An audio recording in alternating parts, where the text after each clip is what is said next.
Mỗi khi thế giới bước gần tới một cuộc khủng hoảng lớn, thị trường thường phản ứng trước cả khi những quả tên lửa rơi xuống. Giá dầu bắt đầu rung chuyển và một tài sản luôn tăng vọt mỗi khi nỗi sợ lan rộng. Và những ngày gần đây, các tín hiệu đó đang xuất hiện trở lại. Bởi vì tại Trung Đông, một điểm nóng cực kỳ nguy hiểm đang bùng lên giữa Israel và Iran. Nhưng điều đáng lo nhất không chỉ là nguy cơ chiến tranh khu vực, mà là điều đang diễn ra phía sau cuộc xung đột này. Trung Đông không chỉ là chiến trường của các quốc gia trong khu vực, đây là nơi các cường quốc lớn của thế giới đang âm thầm tính toán lợi ích chiến lược của mình. Và lịch sử đã từng chứng minh, một cuộc chiến ở Trung Đông có thể kéo dài hàng thập kỷ và làm thay đổi cán cân quyền lực toàn cầu. Nếu bạn muốn hiểu vì sao cuộc xung đột lần này có thể nguy hiểm hơn những gì chúng ta thấy trên bản tin, hãy xem đến cuối video, bởi bức tranh thật sự phía sau nó còn phức tạp hơn rất nhiều. Trong nhiều thập kỷ qua, Trung Đông luôn được xem là một trong những khu vực bất ổn nhất của thế giới. Nhưng điều khiến cuộc xung đột hiện nay giữa Israel và Iran trở nên đặc biệt nguy hiểm không chỉ nằm ở những cuộc không kích hay các đòn trả đũa quân sự. Điều đáng lo ngại hơn nằm ở việc cuộc chiến này không phải là một sự kiện bất ngờ. Nó là kết quả của nhiều tầng mâu thuẫn đã tích tụ suốt hàng chục năm, từ cạnh tranh ảnh hưởng khu vực cho tới những tính toán chiến lược của các cường quốc lớn. Ngòi nổ trực tiếp của cuộc xung đột hiện nay bắt đầu từ sự thay đổi trong cán cân quyền lực tại Trung Đông. Trong nhiều năm qua, Iran đã từng bước mở rộng ảnh hưởng của mình thông qua một mạng lưới lực lượng đồng minh và lực lượng ủy nhiệm trải dài khắp khu vực. Từ Lebanon, Syria cho tới Iraq và Yemen, Tehran đã xây dựng một cấu trúc ảnh hưởng có khả năng gây sức ép lên các đối thủ mà không cần phải trực tiếp bước vào một cuộc chiến tranh toàn diện. Nhiều nhà phân tích gọi đây là chiến lược vòng cung ảnh hưởng, một hệ thống liên kết địa chính trị cho phép Iran mở rộng sức mạnh vượt xa biên giới quốc gia. Theo các nghiên cứu an ninh khu vực, Iran hiện có ảnh hưởng trực tiếp hoặc gián tiếp tới hàng chục nhóm vũ trang tại Trung Đông. Riêng lực lượng Hezbollah tại Lebanon được ước tính sở hữu hơn 100.000 rocket và tên lửa các loại, tạo ra một trong những kho hỏa lực phi nhà nước lớn nhất thế giới. Đối với Israel, việc một lực lượng được Iran hậu thuẫn sở hữu lượng hỏa lực lớn như vậy ngay sát biên giới phía Bắc không đơn giản chỉ là một vấn đề an ninh thông thường. Nó là một mối đe dọa chiến lược dài hạn. Không chỉ dừng lại ở mạng lưới lực lượng ủy nhiệm, Iran trong những năm gần đây cũng đã đầu tư mạnh vào chương trình tên lửa và các năng lực quân sự chiến lược. Nhiều báo cáo quốc tế cho thấy Iran hiện sở hữu một trong những kho tên lửa đạn đạo lớn nhất Trung Đông, với hàng nghìn tên lửa tầm ngắn và tầm trung. Một số loại có tầm bắn lên tới khoảng 2.000 km, đủ để bao phủ phần lớn khu vực Trung Đông. Điều này có nghĩa là các căn cứ quân sự, hạ tầng năng lượng và trung tâm dân cư của nhiều quốc gia trong khu vực đều nằm trong tầm với của hệ thống hỏa lực này. Nhưng điều khiến Israel lo ngại nhất không chỉ là số lượng tên lửa, mối lo lớn hơn nằm ở khả năng Iran tiến gần tới ngưỡng năng lực hạt nhân. Theo các đánh giá của Cơ quan Năng lượng Nguyên tử Quốc tế, lượng uranium làm giàu của Iran trong những năm gần đây đã tăng đáng kể, với một phần được làm giàu ở mức cao hơn nhiều so với giới hạn từng được đặt ra trong các thỏa thuận quốc tế trước đây. Trong logic chiến lược của Israel, việc để một đối thủ thù địch tiến gần tới khả năng sở hữu vũ khí hạt nhân là một rủi ro không thể chấp nhận. Trong lịch sử quan hệ quốc tế, khi một quốc gia tin rằng đối thủ của mình sắp vượt qua một ngưỡng sức mạnh không thể đảo ngược, họ thường lựa chọn hành động trước khi điều đó xảy ra. Đây là điều mà nhiều chuyên gia chiến lược gọi là logic của chiến tranh phòng ngừa. Thay vì chờ đợi đối thủ đạt được lợi thế quyết định, một quốc gia có thể lựa chọn tấn công khi cán cân quyền lực vẫn còn trong trạng thái có thể kiểm soát. Đối với Mỹ, cuộc xung đột này lại mang một tầng ý nghĩa chiến lược khác. Trong hơn 7 thập kỷ qua, Washington đã đóng vai trò là lực lượng bảo đảm trật tự an ninh tại Trung Đông. Hệ thống căn cứ quân sự của Mỹ trải dài khắp khu vực, từ Qatar, Bahrain cho tới Kuwait và các tiểu vương quốc Ả Rập Thống Nhất. Riêng hạm đội số 5 của Hải quân Mỹ đóng tại Bahrain có nhiệm vụ kiểm soát các tuyến hàng hải quan trọng của khu vực Vịnh Ba Tư, bao gồm cả eo biển Hormuz. Chính eo biển Hormuz là yếu tố khiến mọi cuộc xung đột tại Trung Đông trở nên nguy hiểm đối với toàn thế giới. Đây là một trong những điểm nghẽn năng lượng quan trọng nhất của hành tinh. Theo dữ liệu của Cơ quan Thông tin Năng lượng Hoa Kỳ, mỗi ngày có khoảng 20 triệu thùng dầu đi qua eo biển này, tương đương gần 20% lượng tiêu thụ dầu toàn cầu. Nói cách khác, cứ 5 thùng dầu được sử dụng trên thế giới thì có một thùng phải đi qua tuyến đường hẹp này. Eo biển Hormuz ở một số đoạn chỉ rộng khoảng 39 km và luồng vận tải dành cho tàu chở dầu thậm chí còn hẹp hơn. Điều này khiến tuyến đường trở thành một cổ trai chiến lược. Chỉ cần một sự gián đoạn nghiêm trọng, thị trường năng lượng toàn cầu có thể phản ứng gần như ngay lập tức. Trong quá khứ, mỗi khi căng thẳng quân sự tại khu vực này leo thang, giá dầu thường biến động mạnh chỉ trong vài giờ giao dịch. Không chỉ dầu mỏ, khoảng 20% lượng khí tự nhiên hóa lỏng của thế giới cũng đi qua tuyến đường này. Điều đó có nghĩa là bất kỳ nguy cơ phong tỏa nào tại Hormuz đều có thể làm rung chuyển không chỉ thị trường năng lượng mà cả hệ thống kinh tế toàn cầu. Các công ty vận tải phải tăng phí bảo hiểm chiến tranh, tàu chở dầu phải thay đổi lộ trình và chi phí vận tải có thể tăng vọt trong thời gian rất ngắn. Nhưng cuộc xung đột hiện nay còn phức tạp hơn vì nó không chỉ là câu chuyện của Trung Đông. Trong những năm gần đây, Iran đã tăng cường quan hệ kinh tế và chiến lược với các cường quốc như Nga và Trung Quốc. Các thỏa thuận hợp tác dài hạn giữa Tehran và Bắc Kinh, cùng với sự hợp tác quân sự ngày càng tăng giữa Iran và Moscow, khiến nhiều nhà phân tích cho rằng cuộc khủng hoảng tại Trung Đông đang ngày càng gắn chặt với cạnh tranh quyền lực giữa các cường quốc. Khi một cuộc xung đột khu vực bắt đầu có liên hệ với các tính toán chiến lược của những quốc gia lớn nhất thế giới, phạm vi tác động của nó thường trở nên khó kiểm soát hơn nhiều. Những quyết định được đưa ra tại Washington, Moscow hay Bắc Kinh có thể ảnh hưởng trực tiếp tới cách cuộc khủng hoảng này diễn biến. Và điều đó có nghĩa là cuộc chiến đang diễn ra tại Trung Đông không chỉ là câu chuyện của các quốc gia trong khu vực, mà còn là một phần của cuộc cạnh tranh quyền lực rộng lớn hơn, đang định hình trật tự thế giới trong thế kỷ 21. Nếu chỉ nhìn vào bề mặt của cuộc khủng hoảng hiện nay, nhiều người có thể nghĩ rằng đây đơn giản là một cuộc đối đầu giữa Israel và Iran. Nhưng trong thực tế, những gì đang diễn ra tại Trung Đông thường chỉ là lớp ngoài của một cuộc cạnh tranh quyền lực lớn hơn rất nhiều. Trong lịch sử hiện đại, khu vực này hiếm khi chỉ là chiến trường của các quốc gia địa phương. Nó thường là nơi các cường quốc toàn cầu va chạm lợi ích chiến lược của mình. Trong hơn 7 thập kỷ qua, Mỹ đã giữ vai trò là lực lượng bảo đảm trật tự an ninh tại Trung Đông. Hệ thống căn cứ quân sự của Washington trải dài khắp khu vực. Theo các thống kê quân sự công khai, Mỹ hiện duy trì khoảng 30.000 đến 40.000 binh sĩ tại Trung Đông, cùng với nhiều căn cứ không quân, căn cứ hải quân và các trung tâm hậu cần chiến lược.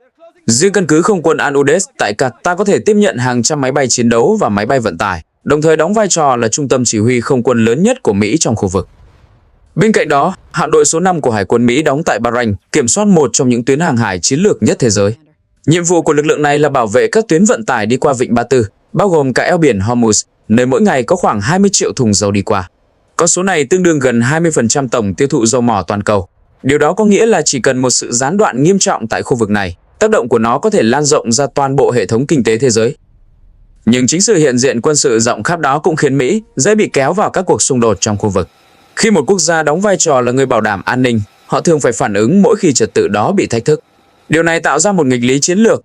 Càng cam kết bảo vệ trật tự khu vực, Mỹ càng có nguy cơ bị cuốn sâu vào những vòng xoáy xung đột kéo dài. Điều nguy hiểm nhất đối với Washington không phải là một cuộc tấn công đơn lẻ. Rủi ro lớn hơn nằm ở khả năng xảy ra một chuỗi leo thang liên tục. Một cuộc không kích có thể dẫn tới một đòn trả đũa. Một đòn trả đũa có thể dẫn tới việc triển khai thêm lực lượng. Và mỗi bước leo thang như vậy đều khiến việc rút lui trở nên khó khăn hơn. Lịch sử gần đây đã cung cấp một ví dụ rõ ràng cho kịch bản này. Sau sự kiện khủng bố ngày 11 tháng 9 năm 2001, Mỹ phát động chiến dịch quân sự tại Afghanistan nhằm tiêu diệt mạng lưới Al-Qaeda. Ban đầu, chiến dịch này được dự đoán sẽ diễn ra trong thời gian ngắn. Tuy nhiên, cuộc chiến cuối cùng đã kéo dài gần 20 năm và trở thành cuộc chiến dài nhất trong lịch sử nước Mỹ. Không lâu sau đó, Mỹ tiếp tục mở chiến dịch quân sự tại Iraq vào năm 2003. Cuộc chiến này kéo dài nhiều năm và dẫn tới một giai đoạn bất ổn sâu rộng trong khu vực. Theo ước tính của dự án Cost of War thuộc Đại học Brown, tổng chi phí của các cuộc chiến tranh mà Mỹ tham gia sau sự kiện ngày 11 tháng 9 đã vượt quá 8.000 tỷ đô la Mỹ. Con số này không chỉ bao gồm chi phí quân sự trực tiếp mà còn bao gồm chi phí chăm sóc cựu binh, lãi vay và các nghĩa vụ tài chính kéo dài nhiều thập kỷ. Nhưng chi phí tài chính vẫn chưa phải là yếu tố quan trọng nhất. Điều đáng chú ý hơn là cái giá chiến lược mà Mỹ phải trả trong suốt giai đoạn đó. Khi Washington bị cuốn sâu vào các cuộc chiến tại Trung Đông, sự chú ý chiến lược của nước này bị phân tán đáng kể. Trong khi Mỹ tập trung nguồn lực quân sự và chính trị vào Iraq và Afghanistan, một cường quốc khác đã tận dụng khoảng thời gian đó để tăng tốc phát triển. Vào đầu những năm 2000, quy mô nền kinh tế Trung Quốc chỉ bằng một phần nhỏ so với Mỹ. Nhưng trong 2 thập kỷ sau đó, Trung Quốc đã trải qua một giai đoạn tăng trưởng kinh tế chưa từng có. Tổng sản phẩm quốc nội của Trung Quốc đã tăng từ khoảng 1.200 tỷ đô la vào năm 2000 lên hơn 17.000 tỷ đô la vào năm 2023. Quốc gia này hiện là nhà xuất khẩu lớn nhất thế giới và là đối tác thương mại hàng đầu của hơn 100 quốc gia. Song song với sự tăng trưởng kinh tế, Trung Quốc cũng đầu tư mạnh vào hiện đại hóa quân sự. Theo Viện Nghiên cứu Hòa bình Quốc tế Stockholm, chi tiêu quốc phòng của Trung Quốc đã tăng hơn 4 lần kể từ đầu những năm 2000. Hải quân Trung Quốc hiện sở hữu hơn 340 tàu chiến các loại, trở thành lực lượng hải quân có số lượng tàu chiến lớn nhất thế giới. Những con số này cho thấy một thực tế quan trọng. Trong khi Mỹ bị cuốn sâu vào các cuộc xung đột kéo dài tại Trung Đông, Trung Quốc đã tận dụng thời gian để củng cố sức mạnh kinh tế và quân sự của mình. Khi Washington bắt đầu chuyển trọng tâm chiến lược sang khu vực châu Á-Thái Bình Dương, khoảng cách quyền lực giữa hai cường quốc đã thu hẹp đáng kể. Chính tiền lệ lịch sử này khiến nhiều nhà phân tích lo ngại rằng một vòng xoáy xung đột mới tại Trung Đông có thể tạo ra những hệ quả tương tự. Nếu Mỹ một lần nữa bị hút sâu vào các cuộc đối đầu trong khu vực, sự tập trung chiến lược của Washington đối với khu vực châu Á-Thái Bình Dương có thể suy giảm. Và bất kỳ khoảng trống nào trong cân bằng quyền lực khu vực đều có thể trở thành cơ hội cho các cường quốc khác mở rộng ảnh hưởng. Điều đáng chú ý là Trung Quốc không cần phải tham gia trực tiếp vào cuộc xung đột để hưởng lợi từ sự phân tán chiến lược của Mỹ. Trong nhiều trường hợp, lợi thế chiến lược đến từ việc giữ được sự tập trung vào các mục tiêu dài hạn, trong khi đối thủ của mình bị kéo vào những điểm nóng tiêu hao nguồn lực. Khi một cuộc xung đột lớn bùng nổ, câu hỏi đầu tiên mà nhiều người đặt ra thường rất đơn giản: ai sẽ chiến thắng? Nhưng trong thực tế, lịch sử cho thấy những cuộc khủng hoảng địa chính trị hiếm khi tạo ra một bên thắng tuyệt đối. Thay vào đó, chúng thường tạo ra một mạng lưới lợi ích và thiệt hại đan xen, nơi một quốc gia có thể giành lợi thế trong ngắn hạn nhưng lại phải trả giá trong dài hạn. Cuộc xung đột hiện nay tại Trung Đông cũng không nằm ngoài quy luật đó. Trước hết cần nhìn vào Mỹ, quốc gia vẫn giữ vai trò trung tâm trong cấu trúc an ninh của Trung Đông suốt nhiều thập kỷ qua. Washington hiện duy trì hàng chục nghìn binh sĩ tại khu vực, cùng với một mạng lưới căn cứ quân sự trải dài từ Qatar, Bahrain cho tới Kuwait và các tiểu vương quốc Ả Rập Thống Nhất. Riêng căn cứ không quân Al-Udeid tại Qatar có thể tiếp nhận hơn 100 máy bay chiến đấu và máy bay vận tải, đồng thời là trung tâm chỉ huy không quân lớn nhất của Mỹ tại Trung Đông. Sự hiện diện này giúp Mỹ có khả năng phản ứng nhanh với bất kỳ cuộc khủng hoảng nào trong khu vực. Trong ngắn hạn, Mỹ có thể đạt được một số lợi ích chiến thuật rõ ràng. Việc hỗ trợ Israel và duy trì áp lực đối với Iran cho phép Washington củng cố uy tín của hệ thống liên minh mà họ đã xây dựng trong nhiều thập kỷ. Một thông điệp được gửi đi không chỉ tới Trung Đông mà còn tới các khu vực khác của thế giới rằng các đồng minh của Mỹ vẫn có thể dựa vào sự bảo đảm an ninh của Washington. Tuy nhiên, lợi ích chiến thuật đó đi kèm với một rủi ro chiến lược đáng kể. Nếu cuộc xung đột kéo dài hoặc lan rộng, Mỹ có thể bị cuốn vào một vòng xoáy leo thang khó kiểm soát. Lịch sử cho thấy những cuộc chiến tại Trung Đông hiếm khi kết thúc nhanh chóng. Chiến tranh Iraq kéo dài gần một thập kỷ với sự hiện diện quân sự lớn của Mỹ, trong khi cuộc chiến tại Afghanistan kéo dài gần 20 năm trước khi Washington rút quân vào năm 2021. Theo ước tính của dự án Cost of War thuộc Đại học Brown, tổng chi phí mà Mỹ đã chi cho các cuộc chiến tranh liên quan đến sự kiện ngày 11 tháng 9 đã vượt quá 8.000 tỷ đô la Mỹ. Con số này không chỉ bao gồm chi phí quân sự trực tiếp mà còn bao gồm chi phí chăm sóc cựu binh, lãi vay và các nghĩa vụ tài chính dài hạn có thể kéo dài nhiều thập kỷ. Nhưng cái giá lớn nhất của những cuộc chiến đó không chỉ nằm ở tiền bạc, nó nằm ở sự phân tán chiến lược. Khi Washington bị cuốn sâu vào các cuộc xung đột tại Trung Đông, sự chú ý chiến lược của Mỹ đối với các khu vực khác của thế giới bị suy giảm. Và chính trong khoảng thời gian đó, một đối thủ chiến lược của Mỹ đã tăng tốc phát triển. Trong 2 thập kỷ qua, Trung Quốc đã trở thành nền kinh tế lớn thứ hai thế giới với tổng sản phẩm quốc nội hơn 17.000 tỷ đô la. Quốc gia này hiện là đối tác thương mại lớn nhất của hơn 120 quốc gia. Song song với sự tăng trưởng kinh tế, Trung Quốc cũng đầu tư mạnh vào hiện đại hóa quân sự. Chi tiêu quốc phòng của Trung Quốc hiện đứng thứ hai thế giới và đã tăng hơn 4 lần kể từ đầu những năm 2000. Hải quân Trung Quốc hiện sở hữu hơn 340 tàu chiến các loại, trở thành lực lượng hải quân có số lượng tàu chiến lớn nhất thế giới. Trong khi đó, Trung Quốc cũng đang mở rộng ảnh hưởng thông qua các dự án cơ sở hạ tầng và thương mại thuộc sáng kiến vành đai và con đường. Những dự án này trải dài từ Đông Nam Á, Trung Á cho tới châu Phi và châu Âu. Nếu Mỹ một lần nữa bị cuốn sâu vào các cuộc xung đột kéo dài tại Trung Đông, sự tập trung chiến lược của Washington đối với khu vực châu Á-Thái Bình Dương có thể suy giảm. Và bất kỳ khoảng trống quyền lực nào xuất hiện trong khu vực đó đều có thể tạo ra cơ hội chiến lược cho Trung Quốc. Nga cũng có những lợi ích riêng trong bối cảnh này.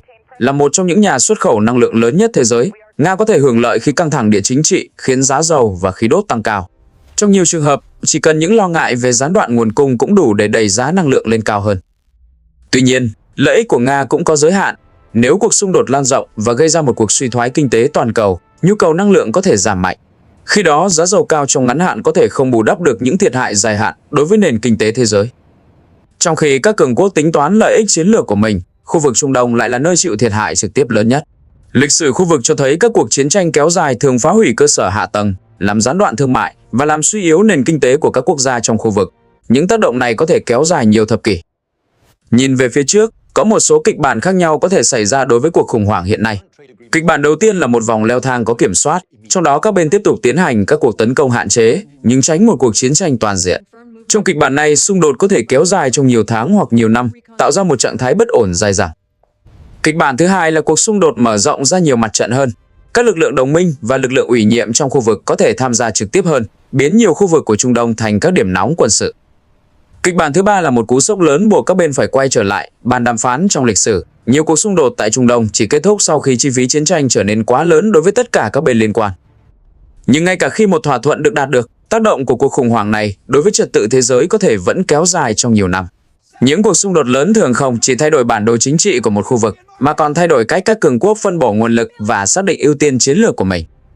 Khi nhìn lại toàn bộ bức tranh của cuộc xung đột tại Trung Đông, điều dễ thấy nhất là những hình ảnh chiến tranh quen thuộc, các cuộc không kích, những đòn trả đũa, các tuyên bố cứng rắn giữa các quốc gia. Nhưng nếu nhìn sâu hơn, điều đang diễn ra không chỉ đơn giản là một cuộc đối đầu quân sự giữa Israel và Iran. Nó là kết quả của nhiều tầng mâu thuẫn đã tích tụ trong nhiều thập kỷ, từ cạnh tranh ảnh hưởng khu vực cho tới những tính toán chiến lược của các cường quốc lớn.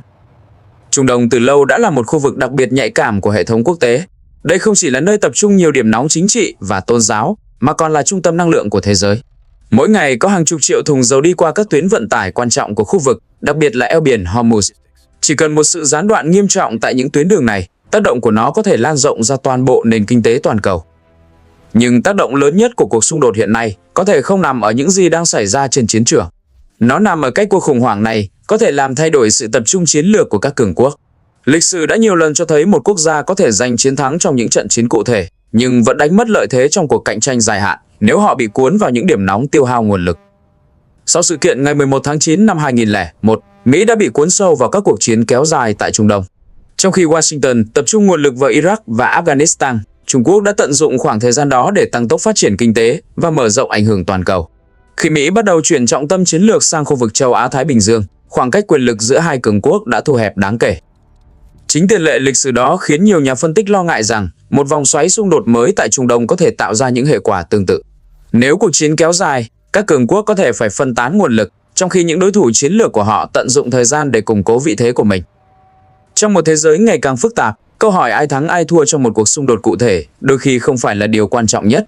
Điều quan trọng hơn là quốc gia nào giữ được sự tập trung chiến lược, quốc gia nào tránh bị cuốn vào những cuộc khủng hoảng kéo dài, và quốc gia nào tiếp tục đầu tư vào sức mạnh kinh tế, công nghệ và quân sự của mình. Những gì đang diễn ra tại Trung Đông có thể chỉ là một chương mới trong một cuộc cạnh tranh quyền lực rộng lớn hơn, đang định hình trật tự thế giới của thế kỷ 21. Và đôi khi, những thay đổi lớn nhất của lịch sử không bắt đầu bằng một sự kiện duy nhất, mà bằng một chuỗi những khủng hoảng nhỏ dần dần thay đổi cách các quốc gia nhìn nhận về sức mạnh và an ninh của mình. Nếu bạn muốn tiếp tục theo dõi những phân tích sâu hơn về các cuộc xung đột quân sự, chiến lược địa chính trị và những thay đổi lớn trong cán cân quyền lực toàn cầu, hãy đăng ký kênh Hồ Sơ Quân Giới để không bỏ lỡ những video tiếp theo.